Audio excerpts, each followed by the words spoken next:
আসসালামু আলাইকুম বন্ধুরা, সবাই কেমন আছেন? আশা করছি ভালো আছেন। আমি খান জোবাইদ হোসেন, খানস গ্লোবাল থেকে আছি আপনাদের সাথে। আসেন আমরা কিছু কমন সেন্স এবং কিছু গাইড নিয়ে কথাবার্তা বলি।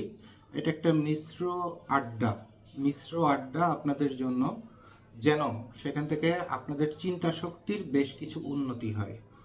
কারণ আমরা খুব গুরুত্বপূর্ণ একটা জিনিস দেখি যে আমাদের দেশের শিক্ষা ব্যবস্থা থেকে শুরু করে অনেক ব্যবস্থা আছে যেগুলাতে মানুষ খুব সুন্দর সুন্দর সার্টিফিকেট অর্জন করছে, বাবা মা অনেক টাকার মিষ্টি কিনতেছে, ছেলে গোল্ডেন A+ পাইছে, তারপরে আরও কত কিছু দেখতেছি। বাট যখন চাকরির জন্য ইন্টারভিউ দিতে আসে অথবা চাকরিতে জয়েন করে, তখন তাদের বেসিক এত জিরো, এতটা খারাপ যেটা সীমার বাইরে। আপনার সবার আগে জানতে হবে আপনার লেখাপড়া করে একটা জিনিসই হইতে হবে। নাম্বার ওয়ান, মনুষ্যত্ব বোধ সম্পর্কিত মানুষ। আর দ্বিতীয়টা হচ্ছে বিবেকবান এবং ইন্টেলেকচুয়াল। আর এইটা করার জন্যই আপনাকে লেখাপড়া শেখানো হয়। কারণ ছোটবেলায় আপনি ইন্টেলেকচুয়াল ছিলেন না, যখন একবারে ন্যাংটা হয়ে জন্মাইছেন তখন আপনার শরীরে কাপড় ছিল না, আপনার বিবেক ছিল না, আপনার জ্ঞান ছিল না, আপনার কর্মদক্ষতা ছিল না, কিছুই ছিল না। তো সেই জায়গা থেকে আপনাকে উন্নত করা হয় লেখাপড়ার মাধ্যমে। আর যখন একটা স্টেজ পার হন তখন একটা সার্টিফিকেট দিয়ে বলা হয় যে না, আপনার মধ্যে ন্যূনতম এইটুকুন স্ট্যান্ডার্ড আছে, এর বাইরে লেখাপড়ার আর কোনো সংজ্ঞা আমার জানা মতে নাই। তো দেখা যাচ্ছে, বলা হচ্ছে আপনি মাস্টার্স কমপ্লিট করে চাকরি খুঁজতেছেন। কেন চাকরি খুঁজবেন? চাকরি তো আপনাকে খুঁজবে, কারণ আপনি মাস্টার ডিগ্রি কমপ্লিট করতে করতে অথবা অনার্স কমপ্লিট করতে করতে আপনি এমন মানুষদের সাথে পরিচিত হবেন, এমন আচরণ করবেন, এমন কিছু সৃজনশীল অ্যাক্টিভিটি করবেন যে আপনার পরিচিত জনরা জানতে পারবে যে না, এই একটা কোয়ালিটি। তাহলে এর পড়াশোনা শেষ হলে একে বলবো যে তুমি আমার কোম্পানিতে জয়েন করো। আপনাকে ডেকে নিয়ে যাবে। মামা চাচা খালা লাগে না, ঘুষ লাগে না, হয়তো বা সরকারি চাকরির জন্য ঘুষ টুসের যেসব আমাদের দেশে যেগুলো চলে সেগুলো লাগতে পারে। বাট কাজ তো একদিনের জন্য বসে থাকার দরকার নাই, অথবা একদিন বসে থাকার প্রয়োজন নাই। প্রয়োজন আছে কি? আমি বুঝি না প্রয়োজন আছে কি না। তো আপনাদের এই যে লেখাপড়ার শেষে আপনাদের কমন সেন্সটা কোন জায়গায় যে আপডেট হয়, তার ছোট্ট একটা উদাহরণ আপনাদের আমি আজকে দেখাই, খুব মন দিয়ে দেখেন। সেটা হলো যে এই যে ইরান আমেরিকার যুদ্ধ নিয়ে প্রচুর পরিমাণ দেখবেন নিউজ, তারপরে ব্লগ, তারপরে আপনার ভিডিও, তারপরে আপনার অনেক কিছু ভাইরাল ভাইরাল ভাইরাল। আর পরিবারের মধ্যে যত মা বোন আছে তারা চিন্তা করতেছে যে কত কিছু যেন হবে, কি যেন হবে। তারপরে যারা ধর্মকেন্দ্রিক চিন্তা ভাবনা করেন, ধর্মকেন্দ্রিক এবং ধর্মীয় শিক্ষাটা না থেকে অপশিক্ষা অথবা গোড়ামিটা আছে, তাদেরকে আমি বলবো যে ধর্ম প্রতিবন্ধী। ধর্ম প্রতিবন্ধী। যে ধর্ম কি শেখাচ্ছে, ধর্ম পর্যন্ত বৈশিষ্ট্য, ধর্ম কি শেখাচ্ছে আপনাকে সেইটা না শিখে আপনি সামান্য কিছু জিনিস ব্রেনের মধ্যে নিয়ে সেটাকে লকডাউন করে ফেললেন এবং ওইটা ছাড়া আপনি আর কিছু বুঝবেনই না। তাহলে তো আপনাকে দিয়ে কখনো ভালো কিছু হবে না। অথবা ধর্ম আপনাকে কি শেখালো, সেইটা ধর্মের বাণীটা যে ব্যক্তি আপনার ব্রেনে ঢুকায় দিছে, সেই ব্যক্তি তার স্বার্থে তার মতো করে ঢুকায় দিছে, কিন্তু অরিজিনাল ধর্মের মধ্যে কি আছে সেই জিনিসটা আপনি ফলো করতেছেন না। খালি ওইটুকুন শিখে ওইটার পরে চিল্লায় যাচ্ছেন, ওইটার পরে পারলে মানুষের মার্ডার করে ফেলতেছেন, ওইটা নিয়ে সাম্প্রদায়িক দাঙ্গা করে বাড়িঘর পুড়ায় ফেলতেছেন। তো ওই ধর্ম শিক্ষা তো আসলে ধর্ম আমার কাছে মনে হয় না যে ওইটা সঠিক কোনো ধর্ম হতে পারে। যে আপনি একটা ধর্মের প্রতিবন্ধী হয়ে আর এক ধর্মের মানুষের উপরে আপনি সাম্প্রদায়িক দাঙ্গা করতেছেন, আপনি রাতের অন্ধকারে মানুষ পোড়ায় মেরে ফেলে দিচ্ছেন, শিশুদের বাড়িঘর সব একদম জানে মেরে ফেলে দিচ্ছেন, এইটা কখনো কোনো ধর্ম হতে পারে? এটা আমি বিশ্বাস করি না, অথবা আমি মানতে পারি না। তো ধর্ম প্রতিবন্ধী আর শিক্ষা প্রতিবন্ধী, মানে ধর্মীয় শিক্ষার প্রতিবন্ধী আর একটা হচ্ছে বেসিক শিক্ষার প্রতিবন্ধী। এই দুই প্রতিবন্ধী যখন একটা রাষ্ট্রে বাড়তে থাকে তখন ওই রাষ্ট্রের প্রতিদিন গ্যাঞ্জাম ফ্যাসাদ অশান্তি দাঙ্গা লেগেই থাকে। আর সরকার যদি চায় যে না, আমি মানুষকে শিক্ষা দিব, সাথে বিবেক এবং কমন সেন্স দিব, আমার কারিকুলাম এরকম হবে, তাহলে দুইটা সমস্যা হয়। এক হচ্ছে মানুষের কমন সেন্স যখন বেড়ে যায়, ইন্টেলেকচুয়ালিটি বেড়ে যায়, আর অনলাইনের জগতে সবার হাতে হাতে ক্যামেরা, মোবাইল। সো তখন দেখা যায় যে সরকার যদি কোনো দুর্নীতি করে তখন একটা বিপদে পড়ে যায়, কারণ সরকারকে ক্ষমতা আসতে হয় দুর্নীতি করে, টিকে থাকতেও দুর্নীতি করে, আবার কামাইও করতে হয় দুর্নীতি করে, এবার পলায় যে সেখানে কোনো মতে বেঁচে থাকতে হয়। আর যদি না পলাইতে পারে তাহলেও ওই জেলখানার মধ্যে বসে দুর্নীতি করতে হয়, করে করে ওখান থেকে বের হওয়ার প্রসেস তৈরি করতে হয়, রাস্তা তৈরি করতে হয়, যে আমরা যদি ছেড়ে দাও তাহলে আমি এত এত পার্সেন্ট তোমাদের দিব। তো পুরোটাই হচ্ছে দুর্নীতি, কথা বুঝতে পারছেন? তো এখন আসেন, এই যে একটা রাষ্ট্রে যদি সন্তানরা ইন্টেলেকচুয়াল হয়, নতুন প্রজন্ম ইন্টেলেকচুয়াল হয়, তাহলে কিন্তু সমাজের অনেক কিছু দুর্নীতি থেকে শুরু করে অনেক কিছু আপনার থেমে যায়, অনেক অংশে থেমে যায়, কমে যায়, থেমে যায় না, কমে যায়, ঠিক আছে? তবে আবার আরেকটা জিনিস তৈরি হয়, সেটা হচ্ছে যে আত্মকেন্দ্রিক স্বাধীনতা, অর্থাৎ নিজের মতো করে যা মন চায় তাই করতে চাই। তো যখন আপনি তাকে ইন্টেলেকচুয়ালিটি তৈরি করে দিবেন, তখনও আশা করা যায় যে সেখানে ভালো কিছু তৈরি হবে। শুধু পুঁথিগত শিক্ষা থাকলে হবে না। তো দেখেন, ছোট্ট একটা উদাহরণ বলতেছিলাম, যেটা যে একটা উদাহরণ দিয়ে আপনাদের আমি বুঝাই দিই যে আসলে ইন্টেলেকচুয়ালিটি পার্টটা কেমন। এখন আপনারা ইরাক আমেরিকার যুদ্ধটাই আমরা এখান থেকে একটু আলোচনার বিষয়বস্তুতে নিয়ে আসি। দেখেন, ইরাক একটা রাষ্ট্র, মুসলিম রাষ্ট্র, সে অনেক যুদ্ধ করতেছে এবং বৈশ্বিক রাজনীতিতে, মানে সারা বিশ্বের যে রাজনীতি, সেই রাজনীতিতে একটু কোণঠাসা হয়ে আছে। কিন্তু সে তার পরিশ্রম এবং তার যে ন্যাচারাল যে সম্পদগুলো আছে মাটির নিচে, সেই সম্পদের কারণে সে শুধু টিকে আছে। তা না হলে সে আর্থিকভাবে অনেক আগে দেউলিয়া হয়ে যেত, আর্থিকভাবে অনেক আগেই দেউলিয়া হয়ে যেত। তার উপর যত রকমের নিষেধাজ্ঞা অথবা চাপ দেওয়া আছে। আর এই চাপগুলো দেওয়ার মেইন কারণটাই কি? মেইন কারণটাই হচ্ছে সে যেন কমের মধ্যে তার সম্পদগুলো বড় ক্ষমতাবান রাষ্ট্রের কাছে দিয়ে দিতে বাধ্য থাকে, কমের মধ্যে, ঠিক আছে? এইটা হচ্ছে একদম সামারি। এর বাইরে যে যত গবেষণা থেকে শুরু করে যাই করবেন, ঘুরে ফিরে 10 বছর গবেষণা করলে লাস্টে যে এখানে আপনাকে থামতে হবে। এরপর যখন যুদ্ধ বেঁধে গেল, তখন দেখলাম অনেক ব্লগার, তারপরে সাংবাদিক, তারপরে জনপ্রিয় ব্যক্তিরা অনেক রকমের কমেন্টস করা শুরু করলো। ইভেন আমাদের সমাজের মুসলিম সম্প্রদায়ের মানুষরা বাইতুল মোকাররম থেকে শুরু করে বিভিন্ন জায়গায় আপনার আন্দোলন শুরু করে দিল যে ইরানের পরে কেন ট্রাম্প হামলা করলো, তার একটুই জবাব দে। এখন বাংলাদেশের প্রেসিডেন্ট অথবা প্রধানমন্ত্রী তারেক জিয়া, কথার কথা প্রধানমন্ত্রী তারেক জিয়া, এখন উনি কিভাবে জবাব দিবে যে ট্রাম্প কেন ইরানের উপর হামলা করলো? তাহলে এই যে ধর্ম প্রতিবন্ধী যে কথাগুলো বলতেছিলাম, ধর্ম প্রতিবন্ধী, এইটার ফলাফলই অথবা প্রমাণটাই হচ্ছে এইটা, যে তাদের কমন সেন্স কাজ করে না যে তার একটা স্বাধীন রাষ্ট্র, তার একটা স্বাধীন রাষ্ট্র, দুইজন আপনার ঝগড়াঝাটি করতেছে। যেমন আপনার দুই প্রতিবেশী ঝগড়াঝাটি করছে, এখন আমি যে যদি আপনাকে বলি যে আপনি ইনাদের মধ্যে, আপনি তো ইনাদের পাশে থাকেন, ওনারা কেন মারামারি করলেন, এটা জবাব আপনার দিতে হবে। তাহলে আপনি আপনার বাড়ি ছেড়ে চলে যান, অথবা আপনি আপনার প্রধানমন্ত্রিত্ব ত্যাগ করেন, অথবা আপনি আপনার পজিশন থেকে রেজিগনেশন দেন। তাহলে আমাকে কোন লেভেলের একটা স্টুপিড মনে হবে বলেন? এখন আপনি যখন এই মানুষগুলো যখন টুপি দাড়ি পরে আছে, ধর্মীয় বেশে আছে, তখন সাধারণ মানুষ ধার্মিক সৌজন্যতা বোধে তাদের বলতে পারতেছে না তোরা তো ধর্ম প্রতিবন্ধী অথবা ধর্মীয় স্টুপিড, এটা বলতে পারছে না সাধারণ মানুষ, শুধুমাত্র পোশাক এবং দাড়ি টুপি সুন্দর একটা ধর্মীয় গেট আপের কারণে। কিন্তু যার যা বলার তা কিন্তু ঠিকই মনে মনে বলে নিচ্ছে যে তোমরা একটা আন্দোলন করবা অথবা একটা ইস্যু দাঁড় করাবা, সেই ইস্যু সঠিক একটা তো ব্যাখ্যা থাকতে হবে, সঠিক একটা ব্যাখ্যা থাকতে হবে।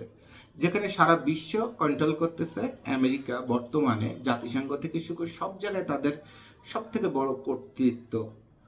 তো সে কেন একজনকে থাপ্পড় মারলো, সেইটা আমাদের মতো গরিব দেশের একজন প্রধানমন্ত্রীকে বলা হচ্ছে তুই জবাব দে, তাও ভাষাটা হলো তুই। তো এইটার থেকে লজ্জাকর এবং কষ্টদায়ক আর কিছু আছে বলে আমার মনে হয় না। আর এটা হচ্ছে ধর্ম প্রতিবন্ধীর একটা সুন্দর একটা উদাহরণ। তো এরপরে আসেন বিভিন্ন সাংবাদিক থেকে শুরু করে, ব্লগার থেকে শুরু করে, তারপরে যারা নিজেদের জাতিত্রাতা, বুদ্ধিমান, জ্ঞানী গুণী মনে করছে, তারা অনেক ভিডিও ছাড়তেছে, নিজেও কামাই করতেছে ভাইরাল হওয়ার জন্য, আবার আলোচনার কেন্দ্রবিন্দুতে থাকতেছে, আবার এসব ভিডিও করে অনলাইনে কামাইও হচ্ছে। বাট একটা বাট আছে, কিন্তু আছে।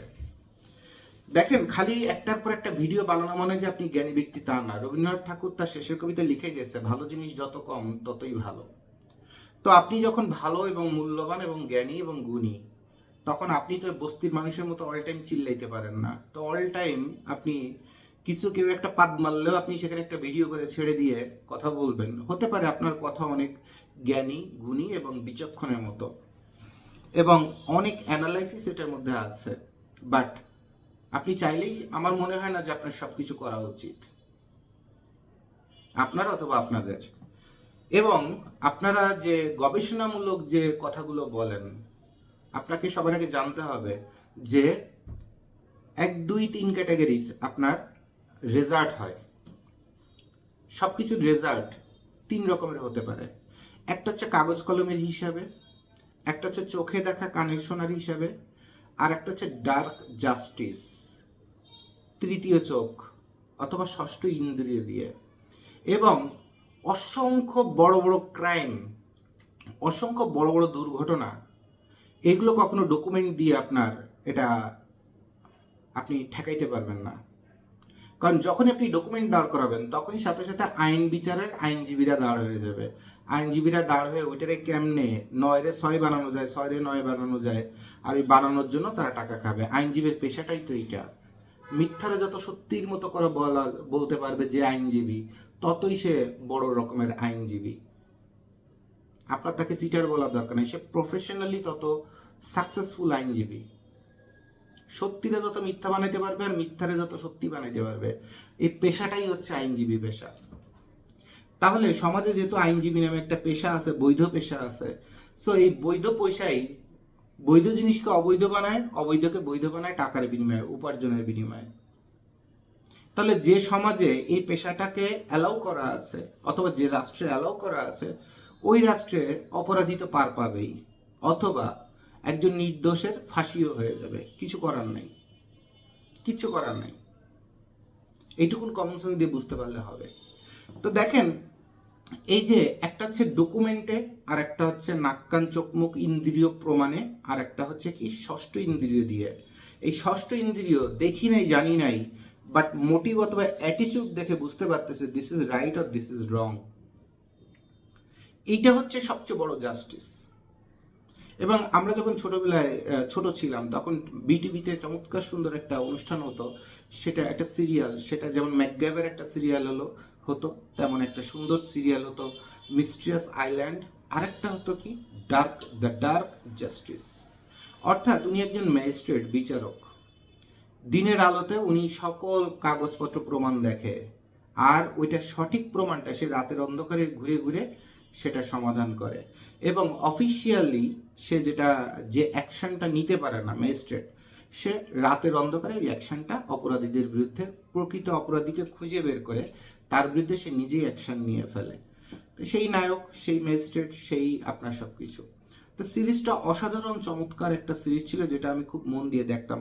আমার হয়তো বা ম্যাকগাইভার দেখাটাও যদি মিস হয়ে যেত, অন্তত ডার্ক জাস্টিস আর মিস্ট্রিয়াস আইল্যান্ড, এই দুটো সিরিজ আমি কখনো মিস করতাম না। তো এই ডার্ক জাস্টিস ছোটবেলা আমার ব্রেনের মধ্যে এত চমৎকারভাবে হিট করেছিল অথবা জায়গা করে নিয়েছিল, সেখান থেকে হয়তোবা আমি কিছু শিখতে পেরেছি। তো এবার আসেন আপনাদের, এই যে যারা বলতেছে ইরান মুসলমান কান্ট্রি, আল্লাহ বাঁচাবে, ইরান মুসলমান কান্ট্রি, আমরা কেউ ট্রাম্পকে ক্ষমা করব না, আমরা যারা মুসলমান আছি। তারপরে ইরান মুসলমানের কান্ট্রি, এখানে আল্লাহর রহমত আছে। তারপরে অনেক সাংবাদিক গবেষক বলছেন যে ইরানের হিস্ট্রি দেখো, তারা আপনার জাতিগতভাবে প্রচণ্ড দলবদ্ধ, তাদের হারানো সম্ভব না, বরঞ্চ আমেরিকা ধ্বংস হয়ে যাবে। তো এই যে ধর্ম নিয়ে এবং ইতিহাস নিয়ে অনেক অনেক কথা বলতেছেন, এবং এইগুলো হাজার হাজার না কোটি কোটি মানুষ রাত জেগে জেগে রাত 2টা পর্যন্ত মোবাইলের দিকে, ওই কুয়ো পাখি বলে, আমাদের বাগেরহাটে একটা করে পাখি পাওয়া যায় কুয়ো পাখি, কাকের মতো, কিন্তু চোখ দুটো একদম টকটকে লাল, ওই বাগানে হাঁটাহাঁটি করে শামুক ঝিনুক টিনুক এগুলো খায়। তা আপনারা ওরকম রাত 2টা 3টা পর্যন্ত সারা রাত খালি রিল আর ভিডিও খালি এরকম ঠেলেন, আর এটা দেখে না চিন্তা করে, ঠিক কথা কইছে, আল্লাহ একজন আছে, আল্লাহ আমেরিকারে ধ্বংস করে দিবে, আল্লাহ অমুক করবে তমুক করবে, মানে একটা হচ্ছে আপনি গবেষণা শুনতেছেন আর একটা হচ্ছে ধর্মকে ওর সাথে মিক্স করে ফেলতেছেন, বাট বাস্তবতা থেকে আপনি আকাশ পাতাল দূরে। ভাই একটা যুদ্ধ, এর অর্থ হচ্ছে আপনি আমি সামনে তলোয়ার নিয়ে অথবা বন্দুক নিয়ে, হয় আপনি মরবেন না আমি মরবো। এখানে ভাগ্যের উপরে, ভগবানের উপরে, সৃষ্টিকর্তার উপরে এত কিছু দায়ভার চাপাই দেওয়ার প্রয়োজন নাই, প্রয়োজন নাই। তো আপনি আপনার কমন সেন্স দিয়ে কথা বলেন। তো কমন সেন্স দিয়ে যদি কথা বলতে চান তাহলে সেই রূপটা কেমন হয় আমি আপনাদের একটু দেখাই দিই, খুব মন দিয়ে দেখেন। বন্ধুরা, সবার আগে আমি আপনাকে একটা জিনিস দেখাই। এটা তো একটা স্মার্টফোন, আপনারা বুঝতেছেন সবার হাতে হাতে মোটামুটি আছে আমাদের সমাজে। এরপরে স্মার্টফোনের মধ্যে আপনার সুন্দর একটা অ্যাপস থাকে বাই ডিফল্ট অর্থাৎ স্মার্টফোনটা তৈরি হওয়ার সাথে সাথে, সেটা হচ্ছে গুগল ম্যাপ। ঠিক আছে, গুগল প্লে স্টোর, এটা হচ্ছে অ্যান্ড্রয়েড অপারেটিং সিস্টেম। এটা গুগলের এই অপারেটিং সিস্টেমটা তৈরি করা।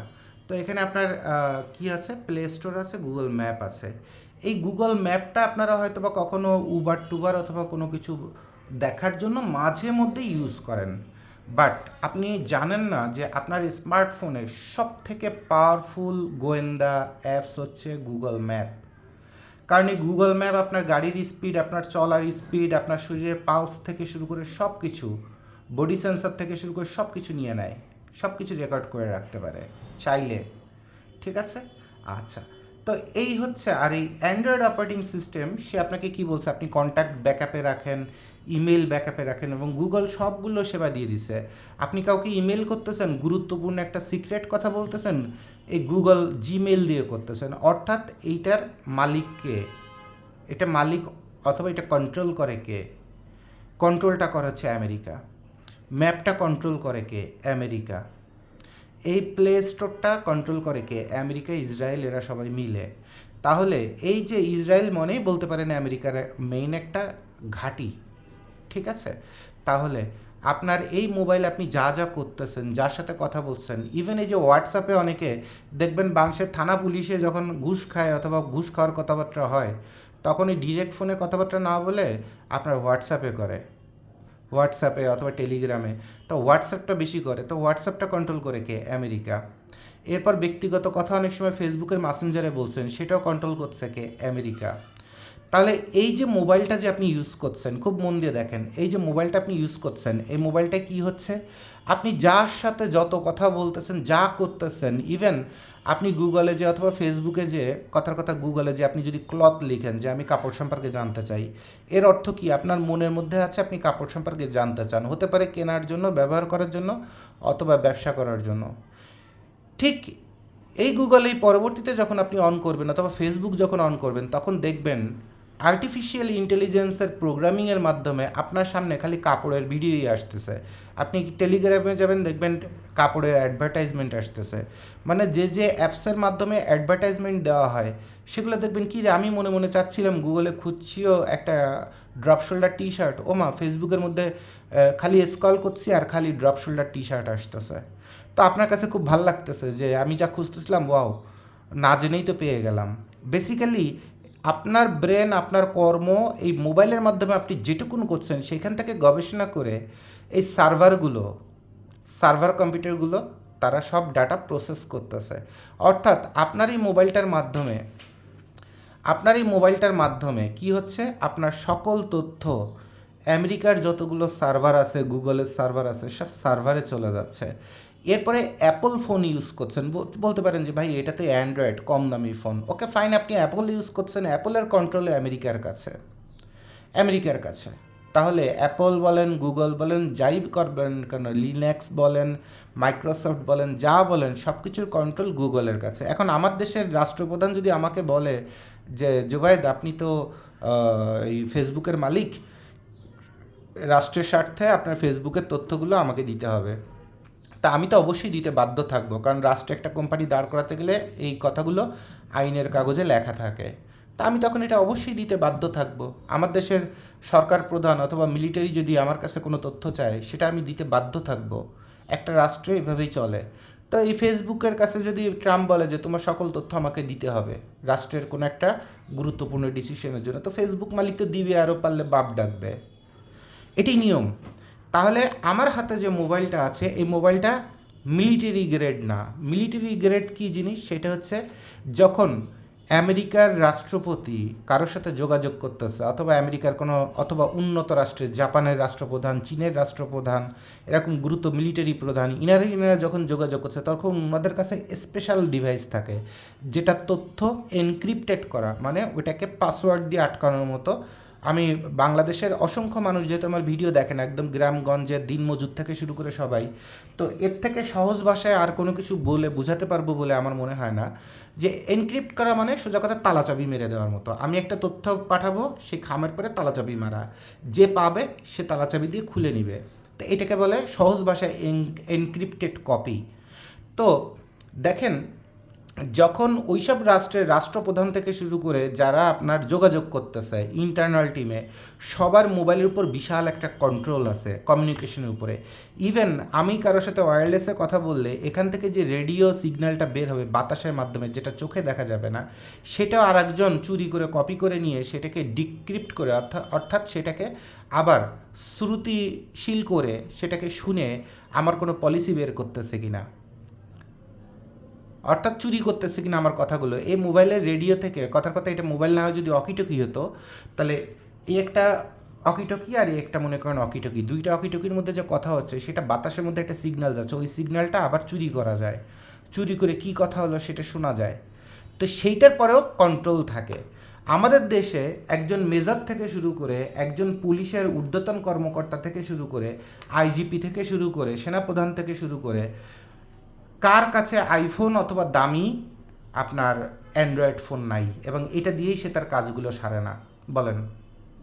তো আমাদের দেশের রাষ্ট্রপ্রধান মিলিটারি থেকে শুরু করে একটা যুদ্ধ বাঁধলো, তারা যে কথাবার্তা বলবে সেটাতে আমেরিকা চাইলে সেকেন্ডের মধ্যেই হয় হোয়াটসঅ্যাপ, নয় ফেসবুক, নয় ডিরেক্ট কল, নয় অন্য কোনো কল, সেটার মাধ্যমে সেটা এনক্রিপ্ট ডিক্রিপ্ট করে বের করে নিয়ে তারপরে সে কী করতে পারবে, সে সব কিছু আপনার বের করে ফেলতে পারবে।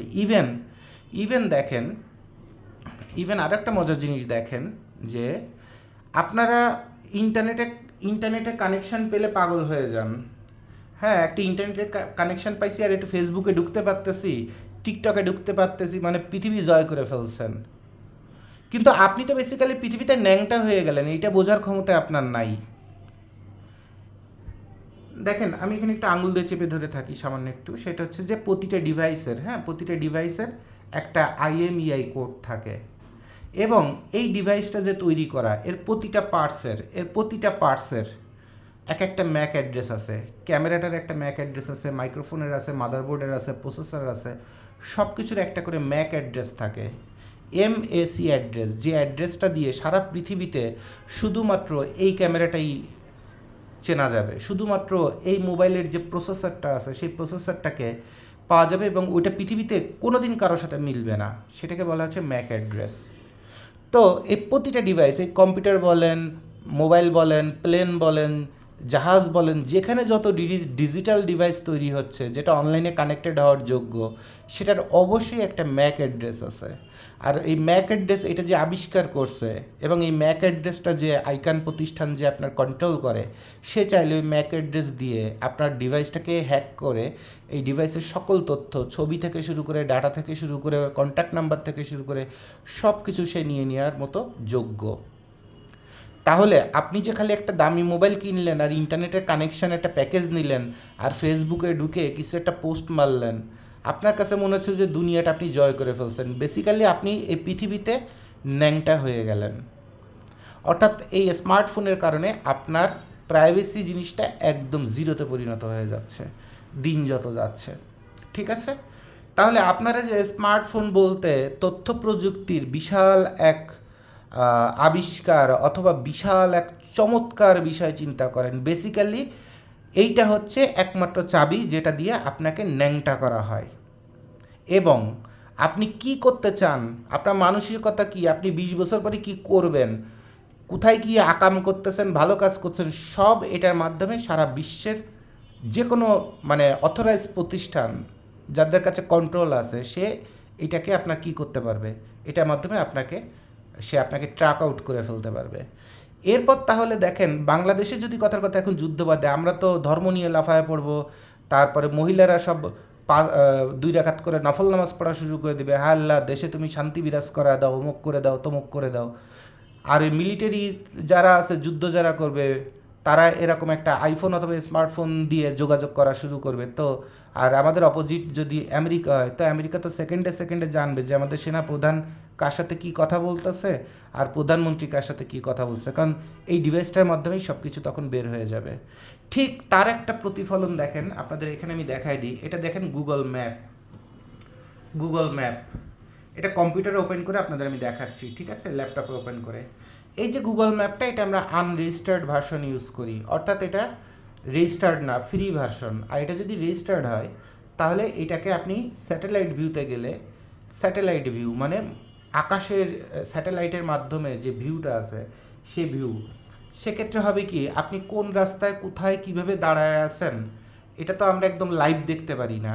আর আমেরিকা এত স্যাটেলাইট মহাকাশে পাঠাইছে যে সেই সব স্যাটেলাইট থেকে একবারে আপনার বাড়ির সামনে, যে বাড়ির সামনে কোথায় কি আছে সব কিছু বের করে ফেলবে। এখন গুগল ম্যাপের মাধ্যমে আপনার কাছে মনে হচ্ছে যে পৃথিবীটা অনেক সহজ হয়ে গেছে, রাস্তাঘাট চিনতে পারতেছেন।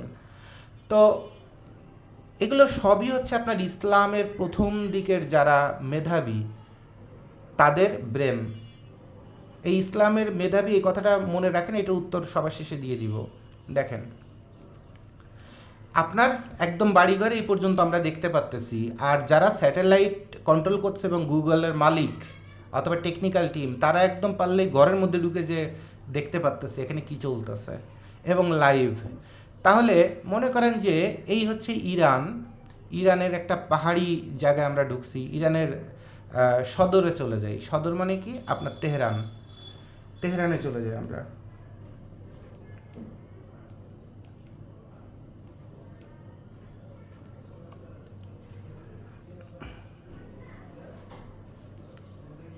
তেহরান কই,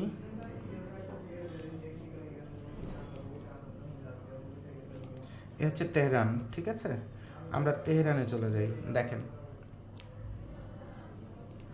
এই তেহরানের স্যাটেলাইটের মাধ্যমে আমি যদি দেখি যে কোথায় কোন বিল্ডিং আছে, কোন রাস্তায় কয়টা গাড়ি দাঁড় করানো আছে, এখানে কিন্তু সব দেখা যাচ্ছে, স্টিল পিকচার আকারে দেখা যাচ্ছে। আর যারা স্যাটেলাইটে মহাকাশে বসে আছে আর এই গুগলের সেন্ট্রাল কন্ট্রোলিংয়ে যারা বসে আছে, তারা একদম লাইভ দেখতে পারতেছে যে এখন কোন গাড়িটা কত স্পিডে যাচ্ছে, কিভাবে চলতেছে, এভরিথিং এভরিথিং সব কিছু দেখতে পারতেছে, সব কিছু দেখতে পারতেছে। এরপর যেসব জায়গায় 3D ভিউ আছে সেখানে একদম 3D বাঁকাভাবে ঢুকে এসে দেখতে পারতেছে একদম। তাহলে মনে করেন ইরানের রাষ্ট্রপতি তার মোবাইল দিয়ে সেনা প্রধানের সাথে কথা বলল, যেটা আমেরিকা এই ডিভাইস এবং আইফোন বলেন, স্মার্টফোন বলেন, অ্যান্ড্রয়েড ফোন বলেন, তার মাধ্যমে সিগন্যাল পেয়ে গেল যে এই জায়গা থেকে কথাটা বের হচ্ছে, এই জায়গা থেকে কথাটা বের হচ্ছে, এই বিল্ডিংটা থেকে। এরপর তারা পলিসি করলো যে তারা উত্তরপ্রদেশে যে যুদ্ধ করবে। তা এখান থেকে মনে করেন অনেক গাড়ি এই রাস্তা দিয়ে দিয়ে দিয়ে দিয়ে এই রাস্তা দিয়ে দিয়ে দিয়ে দিয়ে দিয়ে হরমুজ প্রণালীর দিকে যাচ্ছে। অর্থাৎ সে যাচ্ছে কোথায়, হরমুজ প্রণালী, একদম গাড়ির বহর, মিসাইল টিসাইল অনেক কিছু নিয়ে সে কোথায় আসতেছে, এই যে হরমুজ প্রণালীর এখানে আসতেছে, এই দ্বীপটাতে। এই যে গাড়ি যে রাস্তা দিয়ে আসতেছে, পারমাণবিক বোমা বলেন, আন্তঃমহাদেশীয় ক্ষেপণাস্ত্র বলেন আর যা বলেন, এইসব রাস্তা দিয়ে আমেরিকার তো আপনি যত গোপন বৈঠক করেন আর মিটিং করেন, আমেরিকাতে একদম আকাশের থেকে দেখতেছে এই যে 10টা গাড়ি এই রাস্তা দিয়ে, এই রাস্তা দিয়ে এখান থেকে 10টা গাড়ি যাচ্ছে, মানে 10টা গাড়ির মধ্যে সাময়িক গাড়ি আছে, এর মধ্যে বোম আছে, তাহলে এখানেই বোমটা ধ্বংস করে দাও, ধ্বংস করে দিলে পারমাণবিক বোমা, তাহলে এই এলাকাটাই ধ্বংস হয়ে যাবে, তাহলে ওর অস্ত্র ও মরবে, ও অস্ত্র আর আমেরিকারে মারবে কি, ও যে ঘরের তে বের করছে মালটা, ও যে অস্ত্রটা বের করছে, বোমটা যে বের করছে, এই জায়গায় বোম খেয়ে ফেলবে, তো উল্টে ওর দেশ ধ্বংস হয়ে যাবে। তাহলে এভাবে বিশাল বড় ইরান, বিশাল বড় ইরানের প্রতিটা জায়গা আমেরিকা যখন যুদ্ধ বাঁধছে, তখন প্রতিটা জায়গা আমেরিকা স্যাটেলাইটের মাধ্যমে একদম সেকেন্ডে সেকেন্ডে পুঙ্খানুপুঙ্খভাবে তারা মনিটরিং করছে, হাজার হাজার মনিটর বসায় মনিটরিং করতেছে যে কোথায় কি হচ্ছে, কোথায় কি হচ্ছে। এই জায়গাটা চেক দেওয়া, এই চেক দেওয়ার কারণ কি, এখানে কোনো একটা ভিতরে এই বালির নিচে অথবা এই পাহাড়ের নিচে কোথাও এখানে একটা কি আছে, একটা গবেষণাগার আছে অথবা অস্ত্র তৈরির কারখানা আছে অথবা কিছু একটা আছে। হ্যাঁ, তো এভাবে যে যে জায়গা তাদের ব্লক দেওয়া, ওই ব্লকের থেকে কোনো গাড়ি বেরোচ্ছে কি না, সেই গাড়ির চেহারা কি একদম লাইভ দেখতে পারতেছে। তো আমেরিকা যখন টোটাল এই যে ইরানটাকে একদম ফার্স্ট টু লাস্ট সব কিছু একদম রিয়েল টাইম দেখতেছে কয়েক হাজার ক্যামেরা দিয়ে, আর আপনি কার সাথে কি কথা বলতেছেন সেটা আবার স্মার্টফোন দিয়ে বের করে নিচ্ছে, অথবা ল্যাপটপ কম্পিউটার এগুলো থেকে। তারপরে আপনার যে ওয়াইফাই রাউটার ইউজ করেন, আপনার রাউটারে একটা ম্যাক অ্যাড্রেস আছে, রাউটারকে অ্যাটাক করে রাউটার কোম্পানি বেশিরভাগ বাংলাদেশে যেমন চলে টিপি লিঙ্ক, ডি লিঙ্ক, হ্যাঁ, সিসকো, এগুলো সব কিছুর মালিক আমেরিকা, এগুলো কন্ট্রোল করে আমেরিকা, কারণ এগুলো ম্যাক অ্যাড্রেসও আমেরিকার কাছে। তো ওখান থেকেও আপনার ডাটা বের করে নিতে পারে আপনার ওয়াইফাই রাউটার থেকে। তাহলে টেকনোলজির মাধ্যমে, এই যে বলা হয় টেকনোলজি মানুষকে জীবনকে সহজ করতেছে, বেসিক্যালি টেকনোলজি আপনাকে ইনসিকিউর করতেছে এবং আপনাকে ন্যাংটা বানাচ্ছে। তো এই রাষ্ট্রে যে যত গোপন কথা বলুক আর যত গোপন মিটিং করুক, যুদ্ধ করতে গেলে একটা গাড়ি তো অন্তত আপনার এই বর্ডার পর্যন্ত আসতে হবে, তাই না? একটা জাহাজ তো এখান থেকে এখানে যাইতে হবে। আগের সেই যুগ নাই যে মনে করবেন যে বোধহয় ওই দিকের থেকে একটা জাহাজ আসতেছে। আমেরিকাতে এখানে লাইভ দেখতে পারতেছে কোথায় কোন জাহাজ, কোন বোট কোথায় কিভাবে দাঁড়ায় আছে, কোনটা কত স্পিডে চলতেছে, কোন দিকে ওটার মুভমেন্ট হচ্ছে, সব কিছু এখানে জায়গায় বসে সে দেখতে পাচ্ছে। ইভেন এই গুগল ম্যাপ পৃথিবীটাকে এমন করে ফেলছে যে এই জায়গায় মাটির নিচে কতটুকুন গভীরতা আছে, কোথায় কোথায় খাদ আছে, কোথায় একটু উঁচু একটা পাহাড়ের মতো আছে, কোথায় বড় একটা পাথর আছে, সাগরের 50 কিলোমিটার নিচে, সেইটাও পর্যন্ত গুগল ম্যাপে বসে তারা সেটাকে কি করতেছে দেখে ফেলতে পারতেছে। তাহলে আমেরিকার টেকনোলজিতে এই লেভেলের অ্যাডভান্স হয়ে গেছে, আর আপনি আল্লাহ ভরসা, ভগবান ভরসা, এরকম আধ্যাত্মিক কথাবার্তার মধ্যে আপনার ব্রেনটাকে সীমাবদ্ধ রাখছেন। এরপরে আমেরিকার যেসব অস্ত্র আছে সেই অস্ত্রগুলো দিয়াল ভেদ করে আপনি ওই পাশে কে কোন বরাবর দাঁড়ায় আছেন সেইটাকে টার্গেট করে গুলি মারলে দেখা যাচ্ছে ঠিক আপনার মাথায় যেয়ে লাগতেছে, সেই লেভেলের অস্ত্র আমেরিকার তৈরি করা। ইভেন আপনাকে যদি আমেরিকান একটা অস্ত্র দেখাই, যে এই অস্ত্র দেখেন, এটা কি, এটা হচ্ছে লেজার, একবার বানাতেই $1 বিলিয়ন খরচ। কিন্তু এ যে টার্গেট করবে My name is Margot. I work Sorry. in internal sales team at The Helios is the U.S. Navy's first truly operational laser weapon, with enough বুঝতে energy to পারতেছেন? power an entire neighborhood compressed into a single pinpoint. This system represents a great leap forward in military technology, comparable to gunpowder and machine guns. অর্থাৎ কি, আপনি এই যে billion billion ডলারের এক একটা আন্তঃমহাদেশীয় ক্ষেপণাস্ত্র অথবা ক্ষেপণাস্ত্র মানে $1 বিলিয়ন, 10টা মারলেন মানে $10 বিলিয়ন শেষ। আর আমেরিকা কি করতেছে, আমেরিকা করতেছে কি, লেজার অস্ত্র বানায় ফেলছে, একবারই কয়েকশো বিলিয়ন, কত $বিলিয়ন অথবা $1 ট্রিলিয়ন খরচ করে বানাইছে, পুরোপুরি কম্পিউটার, একদম কারেন্ট জলের মতো। আকাশে রাডারের মাধ্যমে কোথায় কি আছে টার্গেট করতেছে, খালি একটুখানি আলো মেরে দিচ্ছে, সাথে সাথে বাস্ট হয়ে পুড়ে কয়লা হয়ে যাচ্ছে। আর এটার যে লেজারের যে পাওয়ার, সেটা সীমার বাইরে ধাতু পর্যন্ত গলে যাচ্ছে সেকেন্ডের মধ্যে। তাহলে ওই যে আপনার 10টা আন্তঃমহাদেশীয় ক্ষেপণাস্ত্র মেরে কথার কথা $1 ট্রিলিয়ন আপনি নষ্ট করলেন। ও তো $1 ট্রিলিয়ন দিয়ে এটা বানাইছে আজীবনের জন্য চলতে থাকবে। তো এরকম যদি 500 মেশিনও যদি বানায় আর বর্ডারে যদি বসানো থাকে, তো এই আমেরিকায় ঢুকার কারো কোনো সাহস আছে, সুযোগ আছে? আগামী বিশ্ব ওই পারমাণবিক বোমা থাকলে থাকবে, না থাকলে না থাকবে, কিন্তু চলবে হচ্ছে লেজার দিয়ে। পিস্তলও হয়ে যাবে লেজার, কারণ তাতে শব্দ হয় না এবং 100% অ্যাকুরেট হয়। আগে যেমন গুলি মারলে ওই মাথায় লাগবে নাকি একটু নিচে লাগবে, হাতে লাগবে না পায়ে লাগবে না মরবে, ওরকম বিষয় ছিল। আর এখন হচ্ছে লেজার দিয়ে, আর্টিফিশিয়াল ইন্টেলিজেন্স দিয়ে টার্গেট করে মেরে দিবেন, ও দৌড়াতে থাকলে অটোমেটিক্যালি গুলি যাওয়ার মাথায় লাগবে। সেই প্রযুক্তি হচ্ছে লেজার প্রযুক্তি এবং আর্টিফিশিয়াল ইন্টেলিজেন্স প্রযুক্তি। তো এই প্রযুক্তি যারা ব্যবহার করে বসে আছে, তাদের কাছে আপনি, আমাদের গ্রামের মা বোনরা আপনার ওই খালি নামাজ পড়তে থাকবে, দোয়া করতে থাকবে যে এখানে মুসলমানদের রাষ্ট্র, আল্লাহ ইনশাল্লাহ এখানে বরকত দিবে অথবা এদের জয়ী করবে। তারপরে আপনার ইতিহাসবিদ অথবা সাংবাদিকরা বলবে এরা কিন্তু বিপদে পড়লে সবাই এক হয়ে যায়, এদের মধ্যে ইউনিটি কিন্তু অনেক বেশি, এদের হারানো যাবে না। তো এইসব কথাবার্তা বলা আর প্র্যাকটিক্যালি আপনার কোথায় দাঁড়ানো, কিভাবে দাঁড়ানো, কোন বিল্ডিংয়ের কোন ছাদের নিচে, ঠিক সেই বরাবর একটা গুলি করে আপনাকে মেরে ফেলে দেওয়া, দুইটার মধ্যে তো আকাশ পাতাল ইন্টেলেকচুয়ালিটি এবং ম্যাচুরিটির পার্থক্য আছে। তো এই জিনিসটা যারা বুঝেন নাই, ইভেন আপনি দেখেন এত বড় একটা ইরান রাষ্ট্র, এত বড় একটা রাষ্ট্র যার সাথে কতগুলো দেশ এত বছর ধরে সংযুক্ত, তারাও কি কখনো চায়নি ইরানের তেল এগুলো দখল করতে? বাট কেউ পারে নাই এত বছর ধরে। সেই ইরানও পর্যন্ত টেকনোলজির কাছে কতটা দুর্বল সেটা বুঝে দেখেন। আর সেখানে বাংলাদেশে যদি যুদ্ধ লাগে তো বাংলাদেশ কত সহজে একদম মনে করে সেকেন্ডের মধ্যে নাই হয়ে যাবে। কারণ দেখেন এই এত বড় পাহাড় পর্বত সাগর দুর্গম আপনার উপত্যকা সব কিছু আছে, কিন্তু সেই আমেরিকা কত দূরে দেখেন। এই আমেরিকা এত দূরের থেকে উড়ে এসে আসলো কোথায়? আসছে হচ্ছে সেই ইরানে। এই ইরান পর্যন্ত আসছে কই? এই যে আমেরিকা এত দূরের থেকে উড়ে আসছে কোথায়? তার আশা লাগে নাই, সে স্যাটেলাইটের মাধ্যমে সে আপনার এই যে ইরানকে টার্গেট করছে, এরপর এখানে কিছু গোয়েন্দা বসাইছে, এরপরে আপনার খামিনির যত ডিভাইস থেকে শুরু করে যা আছে সব কিছু ট্র্যাকিং করছে, এরপর দেখছে যে এই ইরান শহরের কোন রাস্তায় ভিআইপি গাড়িগুলো চলতেছে। কারণ ভিআইপিদের মোবাইল নাম্বার তো আগের থেকে ট্র্যাকিং চলতেছে যে এই মোবাইল নাম্বার কোথার থেকে কোন দিকে যাচ্ছে।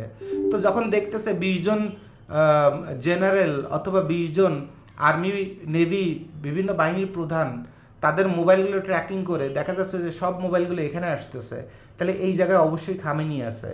আবার খামেনির মোবাইলের থেকে শুরু করে সব কিছু ট্র্যাকিং করে অথবা তার পিএসের মোবাইল ট্র্যাকিং করে দেখা গেল যে না তার মোবাইলে এখানে, এর অর্থ এখানে খামেনি আছে, তাহলে এইখানে বোমটা মারো।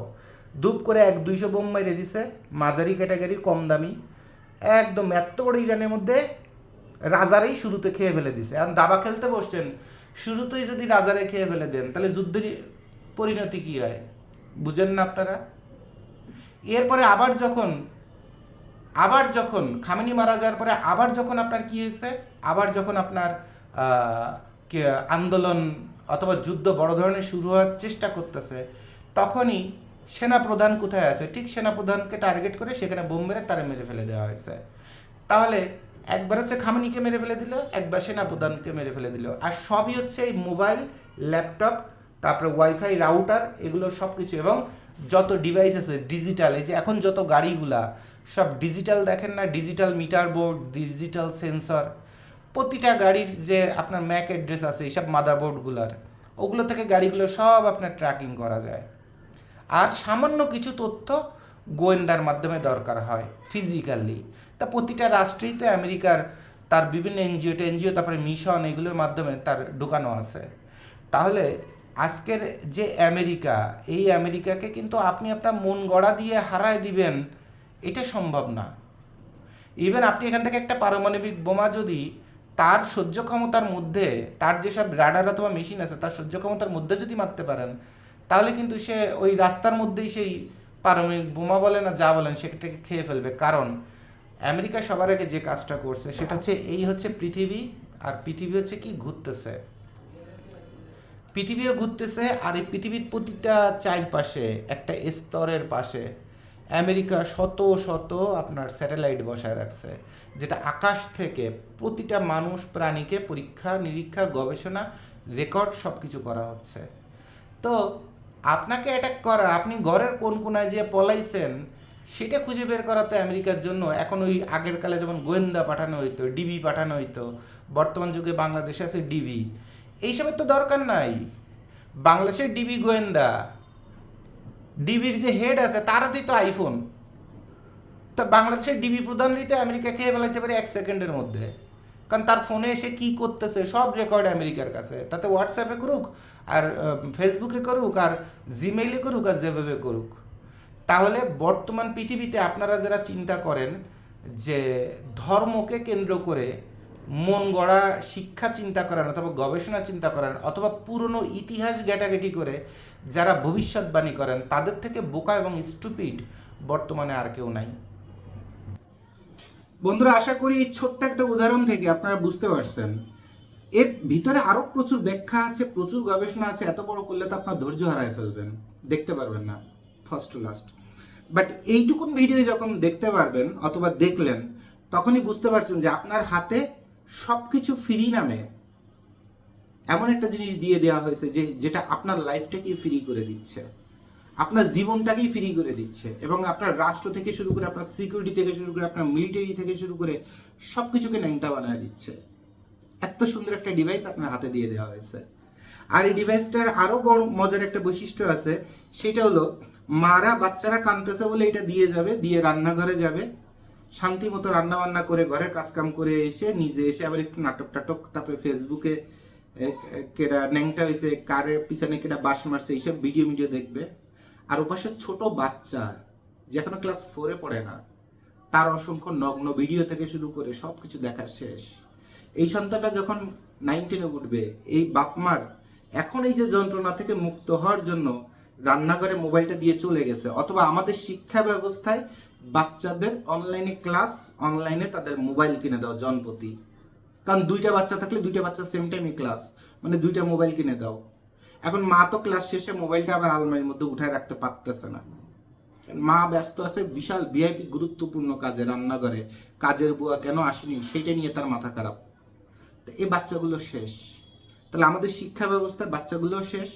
আর সবার হাতে যে মানসিক প্রতিবন্ধী বানানোর জন্য যে স্মার্টফোনটা দিয়ে দেওয়া হয়েছে, আর সমাজের মধ্যে নিজেদের ফয়দা লুটার জন্য, শরীরের ফয়দা এবং ব্যবসায়িক ফয়দা লুটার জন্য ব্লগার অথবা সাংবাদিক নামে কতগুলো মানে 90% জানোয়ার তৈরি হয়েছে, যারা বিভিন্ন সেমরিরে বেশ্যারে রাস্তাঘাটে নাচাচ্ছে, ভাইরাল করতেছে। আর এগুলো দেখে দেখে নতুন প্রজন্ম ধ্বংস হচ্ছে।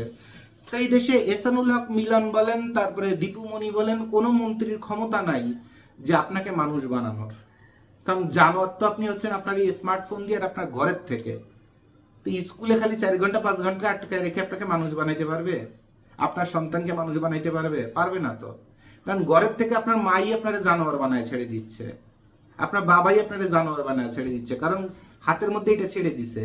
আর সমাজের যারা সংস্করণ করবে, সমাজে যারা সৌন্দর্য, সংস্কৃতি, তারপরে আপনার শালীনতা, এগুলোর জন্য যারা ফাইট করবে, যারা যুদ্ধ করবে, যারা কমিউনিটি করবে, যারা ঝাঁপায় পড়বে যে আমাদের সমাজকে এরকম একটা সংস্কৃতির মধ্যে আমরা লিমিটেড রাখবো, এর বাইরে যাব না, সে মানুষগুলোর নাম হচ্ছে সাংবাদিক।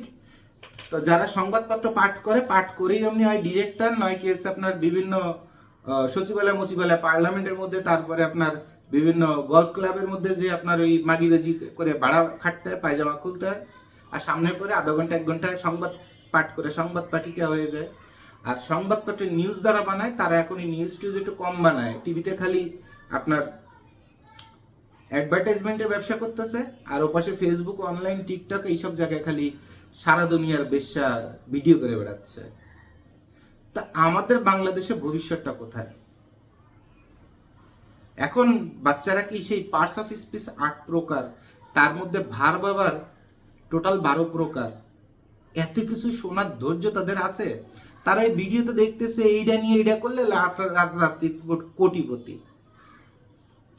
না আছে দক্ষতা, না আছে জ্ঞান, না আছে গবেষণা, না আছে কোনো কিছু। খালি তার মনে হচ্ছে ভিডিওতে দেখছি এটা করলে রাতারাতি 50,000 কামাই, ওটা করলে রাতারাতি 5 লাখ কামাই, R15 মোটরসাইকেল কিনবো। তারপরে মেয়েরা চিন্তা করতেছে এই কাজ করলে আমি কেসে রাতারাতি 2 লাখ টাকা হবে, আমার নিজের টাকায় আমি শপিং করতে যাব, থাইল্যান্ড যাব, অমুক করবো তমুক করবো।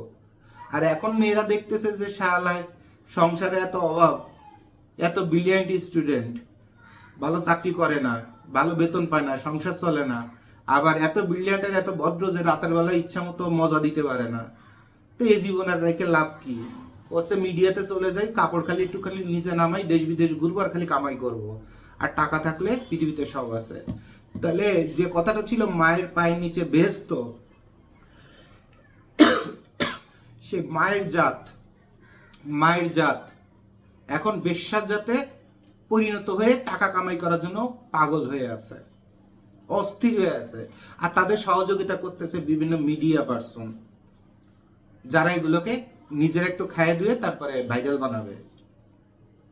তা আমাদের এই সমাজে পরিবর্তন আসবে কেমনে? এই সমাজে কর্পোরেট সভ্যতা আগে যেগুলো ছিল, ব্যবসায়িক সভ্যতা, আচরণের সভ্যতা, সামাজিক রীতি রেওয়াজের সভ্যতা, চালচলনের সভ্যতা, একটা চুল কাটা সভ্যতা যা ছিল সেগুলো আর তো কোনোদিন ফেরত আসবে না। সেই সভ্য জাতি, সেই সভ্য বাঙালিতে আমরা কোনোদিন হতে পারবো না। আর ওগুলো যখন ফেরত আসবে না তখন আমাদের মধ্যে ম্যাচুরিটিও হবে না। আর ম্যাচুরিটি না হলে কি হবে, দেশের মধ্যে কোনো সরকার থেকে শুরু করে কেউ টিকতে পারবে না। আর প্রতিদিনই খালি যুদ্ধ, গ্যাঞ্জাম, ফ্যাসাদ আর আত্মঘাতী ঘটনা ঘটবে। আপনাকে মাথায় রাখতে হবে, আমাদের দেশে সব থেকে বড় ক্রাইম হচ্ছে সরকারি অফিসাররা। একটা ম্যাজিস্ট্রেট যখন চাকরিতে জয়েন করে দেখবেন যে বাপমার অনেক কষ্টের টাকায়, অনেক কষ্ট করে ওই কৃষকের ছেলে, চাষার ছেলে ম্যাজিস্ট্রেট হয়েছে, গর্ব। যখন ম্যাজিস্ট্রেট হয়েছে তখন তার ঘরে টিনের চালেও ঠিক মতো পানি আটকাইতো না, পানি পড়তো রুমের মধ্যে, খাটের পরে। আর ম্যাজিস্ট্রেট হওয়ার 10 বছর পরে যে দেখবেন সেখানে 6 তলা বাড়ি হয়েছে, সেইখানে তার ঢাকা শহরে ফ্ল্যাট হয়েছে, বইয়ের 50 ভরি গহনা হয়ে গেছে, বাচ্চা কাচ্চা হয়েছে, বাচ্চা কাচ্চা প্রাইভেট ইউনিভার্সিটিতে পড়ে অথবা দেশের বাইরে পড়ে। এখন কোশ্চেন হলো, একজন পুলিশের ওসি, একটা ডিআইজি ধরেন, একটা ডিআইজি, একটা লেফটেন্যান্ট কর্নেল অথবা একজন জেনারেল অথবা মেজর জেনারেল, ওই আপনার মেজর টেজর আরো বাকি রাখলাম, আরো উপরের পোস্টে যাই, এরপরে একজন ফার্স্ট ক্লাস গেজেটেড অফিসার, একজন ডিসি, একজন সচিব, একজন এসপি কত টাকা বেতন পায়? 1 লাখ টাকা সরকারিভাবে পায়, বৈধভাবে 1 লাখ টাকা বেতন পায়। রোডস অ্যান্ড হাইওয়ে ডিরেক্টর, তারপরে রেলওয়ে ডিরেক্টর, তারপরে বিদ্যুৎ মন্ত্রণালয়ের ডিরেক্টর, ডিরেক্টর লেভেলে কথা বলতেছি, বিসিএস ক্যাডার এবং ডিরেক্টর কত টাকা বেতন পায়? 1,15,000 টাকা সর্বোচ্চ পায়, নাকি 65,000, নাকি 85,000? মনে করেন 85,000 না, 1 লাখই ধরেন।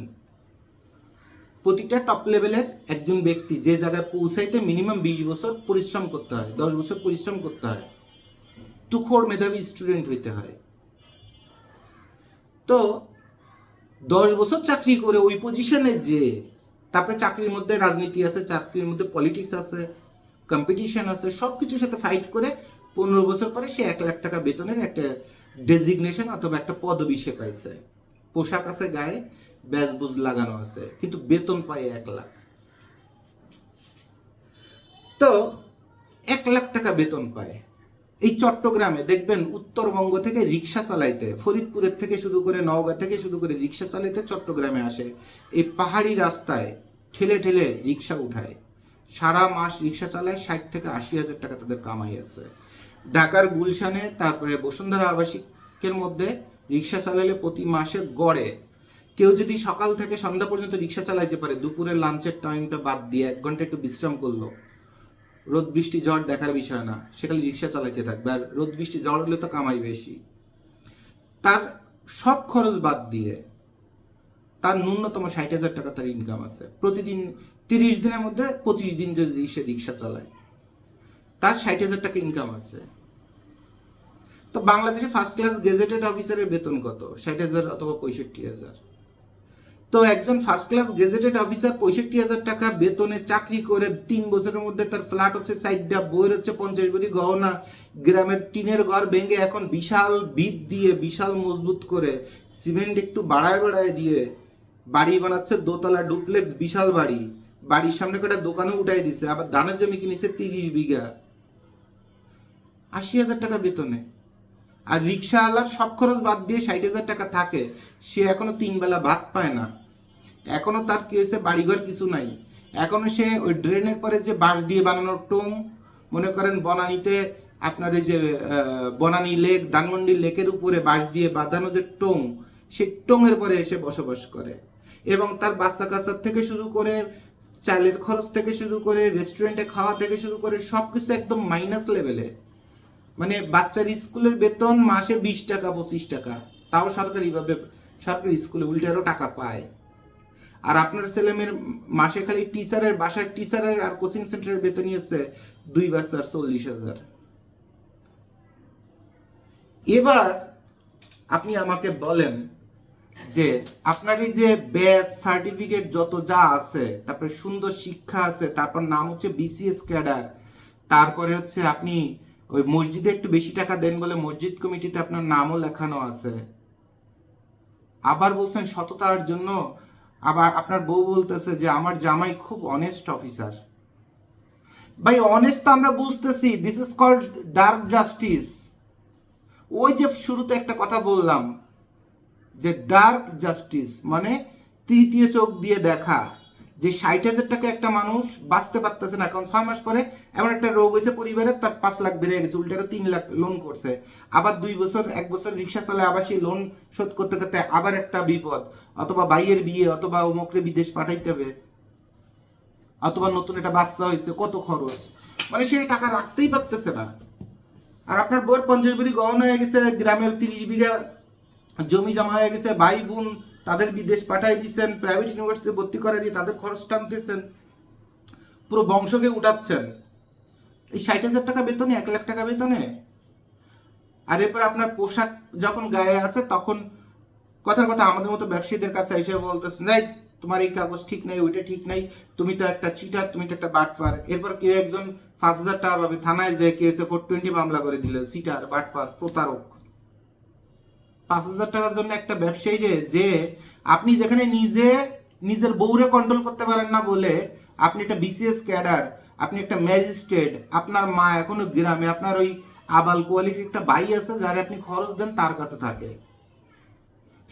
সম্মান বাঁচানোর জন্য বলেন যে মাকে বড় ভাইয়া দেখাশোনা করে, আর মা তো শহরে আসলে অ্যাডজাস্ট করতে পারবে না, এই জন্য গ্রামে ওখানে বাবার কবর টবর আছে, ওখানে মাকে রাখা আছে। আপনি তো কিসের বালের ম্যাজিস্ট্রেট, কিসের বালের আপনি ফার্স্ট ক্লাস গেজেটেড অফিসার, কিসের সন্তান? আপনি তো একটা মাদার চোদ মিয়া। নিজের বউয়ের চোদন খেয়ে মারে ঘরে রাখতে পারেন না, আপনার জন্মদাতা মারে, তা আপনি আপনার জন্মদাতা মারেই সম্মান করতে শেখেন নাই। আপনি আবার মানুষ হইছেন, আপনি বিশেষ ক্যাডার হইছেন, আপনি আইনের মানুষ হইছেন, চোদানো আইন। আপনি পুলিশের ডিআইজি হইছেন, নিজের বউয়ের ঠাপের চোদনে নিজের মারে ঘরে রাখতে পারেন না। আপনার মতো মানুষের তো স্যান্ডেল দিয়ে পিটাইতে সামনেতে নামায় দেওয়া উচিত। খানকির বলা, নিজের জন্মদাতা মারে সম্মান করতে পারিস না, নিজের কাছে রাখতে পারিস না। দেখেন তো বাংলাদেশে কি পরিমাণ মেজরের থেকে শুরু করে তাকে বউকে কত হ্যাডামগিরি আছে। শাশুড়ি আসলে লাথি চড়ে পড়ে থাকে, বছরে একদিন ওই ঈদের সময় বাড়ি যাবা, তখন মার মুখ দিয়ে এসো। আপনি হয়েছেন আর্মির মেজর, লেফটেন্যান্ট কর্নেল, চ্যাটের বাল। আপনি তো একটা রাস্তার একটা কুত্তার থেকে আপনার অবস্থা খারাপ। আপনি মানুষ হয়েছেন? কি বেলার লেখাপড়া শিখছেন? আমি যে বকাঝকা দিচ্ছি, আরো নিকৃষ্ট বকাঝকা আপনার উপর দেওয়া উচিত। যে জন্মদাতা মা যে না খেয়ে আপনাকে আজকে এই লেভেলে উঠাইছে, আপনি আপনার সমাজ, আপনার স্ট্যাটাস, আপনার মডার্ন, আপনার ভাব চোদানো বউয়ের কারণে আর সমাজের কারণে আপনি আপনার মারে গ্রামে ফেলে রাখছেন, বাপরে গ্রামে ফেলে রাখছেন। আর পিঠ বাঁচানো ডায়লগ আমাদের বুঝাইতে আইছেন যে বড় ভাইয়ের কাছে আছে, গ্রামে আছে, বাবার কবরের কাছে আছে, ওখানে বসে বাবার কবরে প্রার্থনা করে। আপনার মা যদি আসলেই মা হতো, আমি যদি আপনার মা হইতাম, সবার আগে অভিশাপ দিতাম যে এই যে মাদার চোদ্দে জন্ম দিছি, এটা আমার সন্তান না, এটা আল্লাহ তুমি সবার আগে ডেরে নিয়ে যাও, এটা কুলাঙ্গার জন্ম দিছি। তো আপনারা এই যে অমুক সংস্থা তমুক সংস্থা আইসি এমনি হিসাব দাও, ব্যবসা বাণিজ্যের বিভিন্ন প্রতিষ্ঠানে যে কথার কথা হিসাব দাও, এক্ষুনি আয় ব্যয়ের হিসাব দাও, ব্যাটার কাগজ দেখাও, অমুক দেখাও, তমুক দেখাও, না হলে কেসে 50 লাখ টাকা জরিমানা। এটা কোন ধরনের আইন, কোন ধরনের ব্যবসা? এমনি দেশে ব্যবসার পরিবেশ দিতে পারেন না। আপনারা ভোক্তা অধিকার বলেন, নিয়ে নাগরিক অধিকার দিতে পারছেন, ভোক্তা তো আরো পরে। আগে নাগরিক অধিকার দেন, পরে ভোক্তা অধিকার পরে সব দেখবো। আমার বেঁচে থাকার অধিকার দেন, আমার সম্মানের অধিকার দেন, আমার ভাতের অধিকার দেন, সেটাই দিতে পারেন না। লাস্টে যে খালি মলম নিয়ে টানাটানি, রোগ কোথা থেকে জন্ম সেটা দিতে পারেন না। রোগ হওয়ার পরে খালি মলম মাখো, উন্নত দামের মলম মাখো, এই 1200 টাকা মলমের দাম বিদেশিটা, তাও আবার ভেজাল। তা আপনার এই যে আইন অ্যাপ্লিকেশন যেটা সরকার ব্যবস্থায় বাংলাদেশে, সেটা কমপ্লিটলি একটা বুলশিট। কোনোদিন কোনো ব্যবসায়ী বাংলার মাটিতে পবিত্রভাবে জন্মাইতে পারবে না, সৎ ব্যবসা করে জন্মাইতে পারবে না। ব্যবসা করার আগেও চেটে খাবেন, ব্যবসা করার পরেও চেটে খাবেন। আর দিন শেষে ব্যবসায়ী, যেখানে আপনি আপনার নিজের বউ বাচ্চারা কন্ট্রোল করতে পারেন না, আর সেখানে একজন ব্যবসায়ী শত শত হাজার হাজার এমপ্লয়ি মানবিকভাবে তাদের পরিবারের কন্ট্রোলে পর্যন্ত সে একা মানুষ করে। বুঝেন এটা ব্যবসায়ী শব্দের অর্থ? বুঝেন?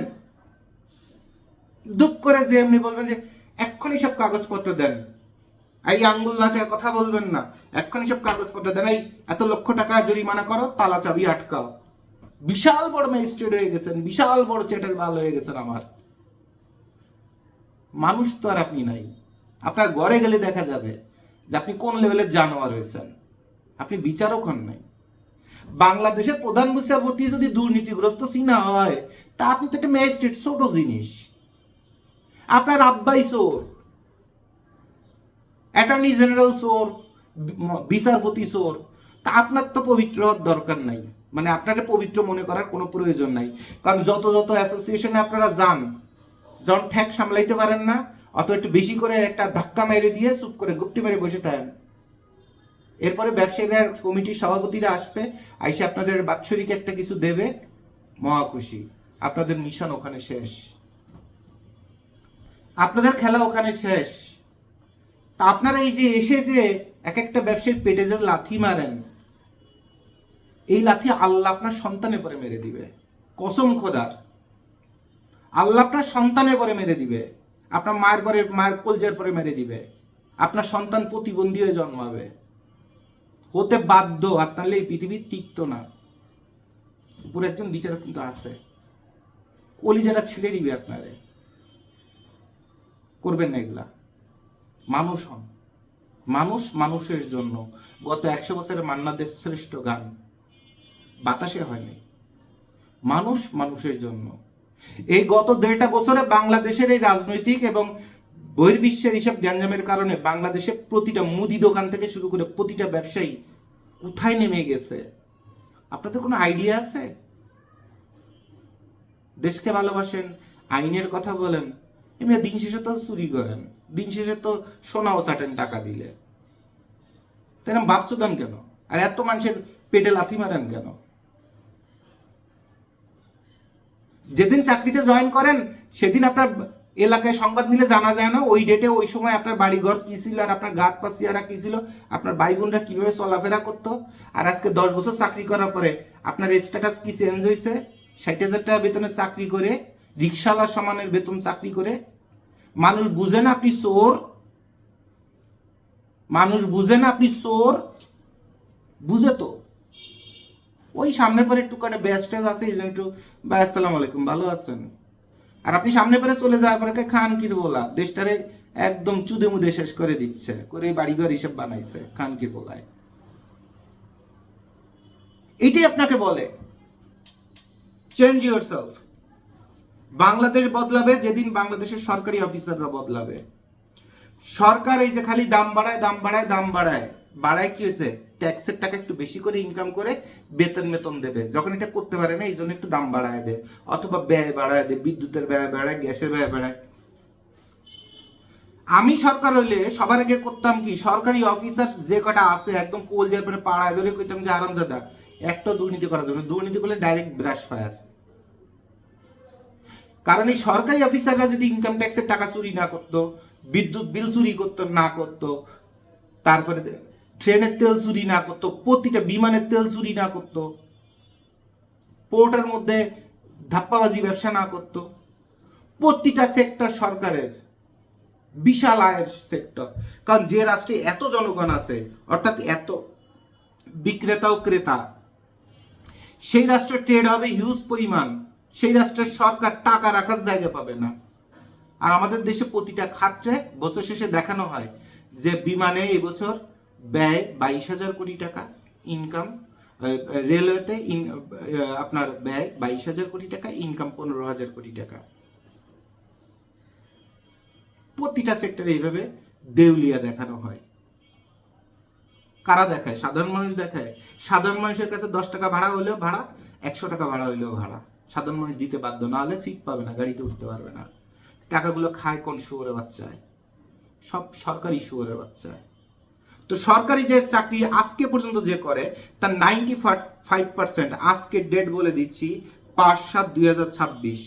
আমার এই 43 বছর বয়সে দেখা, এই 43 বছর বয়স পর্যন্ত যত সরকারি অফিসার দেখছি, এবং বাংলাদেশের গোয়া মারা, পুক্কি মারা, বাঁশ মারা, ওই যে রাজাকার শব্দটা বলেন, রাষ্ট্র যে দ্রোহিতা করে সেই তো রাজাকার। তো রাষ্ট্রের একটা গুরুত্বপূর্ণ দায়িত্বে আপনাকে বসানো হয়েছে। আপনার 3 পুরুষ শুদ্ধ সকল ফ্যাসিলিটিস আপনাকে দেওয়া আছে। আপনি মরে গেলেও আপনার বউ বাচ্চারা আজীবন রেশন ভাতা পাইতে থাকবে। এর অর্থ বুঝেন কোন লেভেলের সহযোগিতা সম্মান? ব্যবসায় নামেন তো দেই, ব্যবসায় নামেন, একদিন কাজ না করলে পরের দিন বেতন দিতে পারবেন না, ভাড়া দিতে পারবেন না, ব্যবসা ছেড়ে চলে যাওয়া লাগবে। আর আপনি মরার পরেও আপনার বউ বাচ্চারা মৃত্যুর পরেও তাদের সারা জীবন পর্যন্ত পেনশনই দিয়ে যাবে সরকার।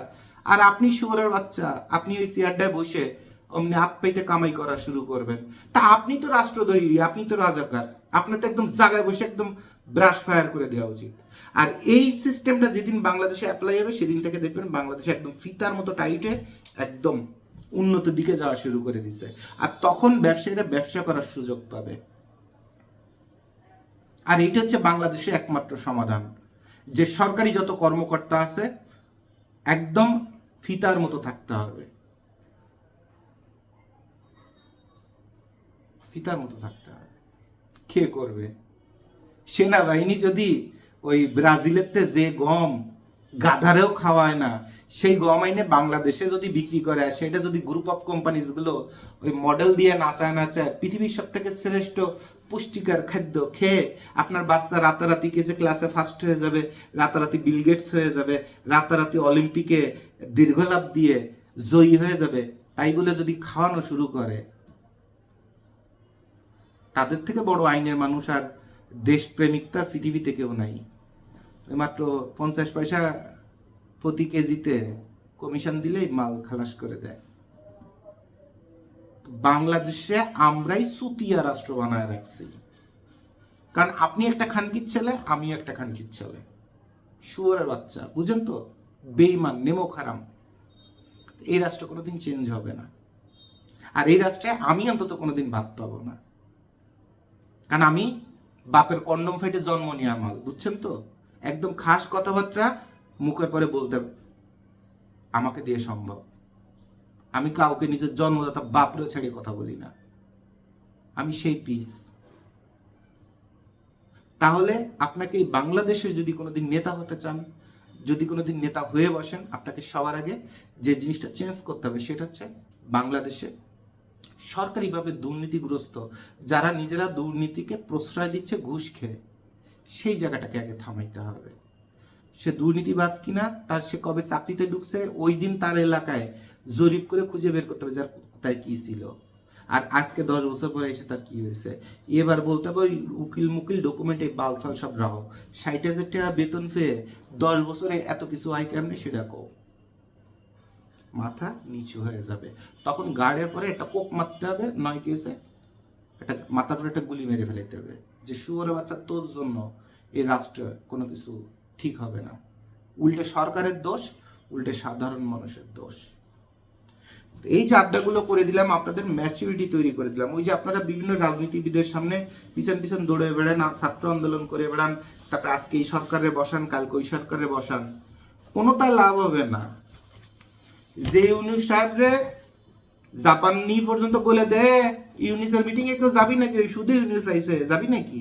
জাপানে যে দেখেন জাপানের মানুষ হিসাব কথাবার্তা বলে কিনা, আমার কথা না। সেই মানুষরা আপনারা দেশের উন্নতি করার জন্য আবার প্রধানমন্ত্রী বানায় দেন। যে একটা বুড়ো ভাই এসে কবির মেহেরে বিয়ে করে, বাগায় বিয়ে করে, নিজের বউ ফেলায় থুয়ে নষ্টমী করতেছে, তারে আবার আইনমন্ত্রী বানায় দেন। সালে যার শোনায় সমস্যা তারে কেসে আইন বানায় দেন নতুন প্রজন্ম। হ্যাঁ জ্বালা। আবার বলেন দেশ বদলাবেন, দেশ বদলাবেন না, এত সহজ। সর্ষে খেতে ভূত রেখে তারপরে কিছু দেশ বদলাবেন, সম্ভব না। তো অনেক পচা পচা বিচ্ছিরি কথা বলে দিলাম। এই কথাগুলো যদি শুনেন মন দিয়ে, আপনার লাইফ চেঞ্জ হয়ে যাবে। এবং আপনার লাইফ যখন চেঞ্জ হবে, পবিত্র হবে, তখন আপনার কর্ম পবিত্র হবে, রাষ্ট্র পরিবর্তন আসবে, তখনই শুধুমাত্র ব্যবসা করে টিকতে পারবেন। তাছাড়া ওই একটা মাল 10,000 টাকা নেবেন আর বেচে 10,000 টাকা লাভ হবে, টিকতে পারবেন না বেশি দিন, কিচ্ছু করতে পারবেন না। কারণ ওই যে 10,000 টাকা লাভ হয়েছে, ওই 10,000 টাকা আপনার সন্তান বাবা খেয়ে ফেলাইছে, ইয়াবা খেয়ে ফেলাইছে। আর ইয়াবাটা বিক্রি করতেছে কেটা? পুলিশের কনস্টেবল। আজকে পেপারে দেখলাম, তারপরে ফেসবুকে দেখলাম যে 10 লাখ পিস ইয়াবা সহ খুলনা অঞ্চলে বোধহয় যে একজন পুলিশ কনস্টেবল গ্রেপ্তার। তাহলে আইনের মানুষ ইয়াবা বেচতেছে আপনার ছেলের কাছে, আর আপনি 10,000 কামাই করে নিয়ে গেছেন, আপনার ছেলের 10,000 খাওয়া শেষ। আপনি ব্যবসায়ী হবেন কেমনে বলেন? সুযোগ আছে? সুযোগ নেই তো। তাহলে সবার জন্য শুভকামনা। অনেক মনের দুঃখে হাসতে হাসতে অথবা বিরক্ত হয়ে অথবা বকাঝকা করে অনেকগুলো কথা বলে দিলাম, খুব মনের দুঃখের কথা। এই রাষ্ট্রে একটা সৎ এবং পবিত্র ব্যবসায়ী হওয়ার জন্য শরীর চামড়া সব গলায় ফেলছি, সব জাজরায় পুড়ে পুড়ে ছাল উঠে গেছে পরিশ্রম করতে করতে, তারপর 3 বেলা ভাত খেতে পারি না। গতকালকে রাতে বোধহয় এই হোটেল জামানে 300 টাকার ভাত খেয়েছি, 1 প্লেট গরুর মাংস, একটুখানি গরুর মাংস, একটু ডাল, আর 1 প্লেট ভাত আর 1 প্লেট ভাত। 300 টাকা যখন বেড়ে গেছে, কলজাটা ছিঁড়ে গেছে যে শালা 300 টাকা এক বেলায় খেয়ে ফেলালাম, 3 বেলা ভাত খেলে তো 900 টাকা। তো সারাদিনে 900 টাকা কামাই আছে, আমার দিয়ে তো এই পৃথিবীতে কিছু হইতো না। আমার তো খাওয়ার জন্য জন্ম হয়েছে। তাহলে তো 300 টাকার ভাত খেয়ে কলিজাটা ছিঁড়ে যাচ্ছিল। এই 300 টাকা কামাই করতে কি পরিশ্রমটা করা লাগছিল, আর আধা ঘন্টা 20 মিনিটের মধ্যে খেয়ে সব শেষ করে ফেলাইলাম। কারণ কি জানেন, এই আফসোসটা হতো না যদি কিনা এত পরিশ্রম করে টাকাটা কামাই করা না লাগতো। যদি খালি সরকারি অফিসে বসে বসে খালি এরকম সই দিতাম, টাকা নিতাম, হ্যাঁ সালে কিসের 3,000, 30,000 খরচ করতাম, 25,000 দিয়ে হোটেল সারিনা অথবা আপনার কেসে হোটেল ঢাকা রেজিডেন্সিতে একটু সীসা বাড়ায় যেতাম, তারপরে নতুন নতুন কচি কচি মাল আছে সেগুলো লাগাইতাম, 20-25,000 যা খরচ করতাম, আর 5,000 টাকার একটু খাওয়া দাওয়া করে আমি তো বেশি ঝাল মাংস খাই না, আমি কাঁচা মাংস খাই, কাঁচা মাংস, বুঝতে পারছেন? আফসোস আফসোস। এই রাষ্ট্রে ব্যবসায়ী হয়ে জন্মগ্রহণ করতে গেলে খালি ওই 12 টাকা একটা মাল কিনবেন আর 22 টাকায় বিক্রি করবেন, পারবেন না, ব্যবসায়ী হতে পারবেন না। আল্লাহ ভরসা। সবার জন্য শুভকামনা। তবে সবাই ম্যাচুরিটি মুক্ত করে রাখবেন এবং ম্যাচুরিটি অর্জন করবেন, চিন্তা শক্তির পাওয়ার অর্জন করবেন। মিডিয়া কি বললো, আইন কি বললো, এটা দেখার বিষয় না। দেখার বিষয় হচ্ছে রাষ্ট্রের জন্য, ধর্মের জন্য, পরিবারের জন্য এবং নিজের মনুষ্যত্বের জন্য আপনার বিবেক যেটা বলে আপনি সেটাই যুক্তিসঙ্গতভাবে করবেন। ইনশাল্লাহ অন্তত টিকে থাকতে পারবেন। অনেক ভালো কিছু করতে না পারেন, টিকে থাকতে পারবেন। এর মধ্যে এসে দেখবেন যে ওই ভোক্তা অধিকার অথবা কি আছে ভ্রাম্যমাণ আদালত অথবা এনবিআর এরা এসে বলবে এক্ষুনি সব হিসাব দাও। আরে ভাই, তুমি যে আমার কাছে এই মুহূর্তে সব হিসাব না হলে কেসে 2 লাখ টাকা জরিমানা। তুমি তোমার মন্ত্রণালয়ের যে প্রধান আছে তারে যে বলো তোমার মন্ত্রণালয় আয় ব্যয়ের হিসাবে সব ডকুমেন্ট এই মুহূর্তে দিতে, তোমার মন্ত্রণালয় তো পারবে না, তোমার সরকার প্রধান পারবে না, তোমার আইন মন্ত্রী পারবে না। তুমি প্রধান বিচারপতিরে যে বলো যে সরকারি যত বিল বাট্টাতে শুরু করে এই আজকে পর্যন্ত যেখানে যত ডকুমেন্ট আছে সব আমাকে আয় ব্যয়ের হিসাব এই এখনই আপনি বুঝাইয়া দেন, এক বিচারপতি পারবে না। তা আপনি কোন আইনে আর কোন যুক্তিতে এখনই আমার ব্যবসা প্রতিষ্ঠানে এসে এখনই সব আয় ব্যয় হিসাব খুঁজতেছেন, আর এখনই দিতে না পারলে 10 লাখ, 20 লাখ, 50 লাখ, 1 কোটি জরিমানা? আইনের তো একটা ধারা আছে। এটা কি আইন নাকি সরকারিভাবে চাঁদাবাজি, সেটা বুঝতে হবে। 1-2 বার করে পার পেয়ে যাবেন। ব্যবসায়ীরা যখন দেখবে যে দেশের সব ব্যবসায়ী বসে যাচ্ছে, তখন কিন্তু একদম আইন মাইন সব সরকার শুদ্ধ পাশার মধ্যে ভরে দিবে। এইটাই বাস্তব, এইটাই বাস্তব। যখন সাধারণ মানুষের জীবন যন্ত্রণায় অকারণে, মানে যুক্তি ছাড়া অকারণে আপনি চোষকের মতো চুষে খাওয়া শুরু করবেন, তখন আপনি কার বেটি, কার ছেলে, কার বাপ, কার মা, কেউ সাধারণ মানুষ দেখবে না। কারণ আল্লাহ তো কোরআনে বলে দিছে ইয়ানফসি ইয়ানফসি ইয়ানফসি। সো সবাই তখন ইয়ানফসি করবে, নিজেরটা নিজে বুঝবে। আর সবাই যখন নিজেরটা নিজে বুঝবে, তখন আপনার ওই চেয়ারেতে আপনার লাথি মেরে ফেলাইতে 1 সেকেন্ড সময় লাগবে না জনগণের। অনেকবার প্রমাণ দেখছেন। সো আইনকে যুক্তিসঙ্গত, সহনশীল করতে হবে। সবাই চায় ভালো কিছু করতে, ডিসিপ্লিন মেনটেন করতে। বাস্তবে আমাদের চারপাশটা এমন যে সেখানে করা সম্ভব হয়ে ওঠে না অনেক সময়। আর সেইটার সুযোগ নিয়ে আপনি মধ্যখানে মুয়া খেয়ে যাবেন আর সবাই মিলে আঙ্গুল চুষবে। আপনি সামনে পরে দেখাবেন আইন আর ভিতরে খাবেন মাল। মাল তো ভরেও দিতে পারে। এটা মাথায় রাখবেন কিন্তু সবাই। যারা আইনের নামে বেআইনি কাজ করেন তারা এটা মাথায় রাখবেন। আর যারা সরকারি চাকরি করে অথবা আইনে অথবা মানবিকভাবে রাষ্ট্রের দায়িত্ব পালন করছেন রাষ্ট্রের জন্য এবং সৎ উপার্জনে আছেন, তাদের পায়ের কাছে মাথা নিচু করে তাদেরকে সম্মান জানাই যে আপনারা আমাদের জাতির গর্ব, আমাদের রাষ্ট্রের গর্ব, আমাদের প্রজন্মের গর্ব, এবং আপনারা সোনার সন্তান। আপনাদের পায়ের কাছে যে মাথা নিচু করে সম্মান জানাই যে আমরা আপনাদের মতো এতটা কোয়ালিফাইড এখনো হতে পারি না, আর কোনোদিন পারবো কিনা সন্দেহ, এই জন্য আপনাদের সম্মান জানাই। ঠিক আছে, তো সবার জন্য শুভকামনা। আসসালামু আলাইকুম।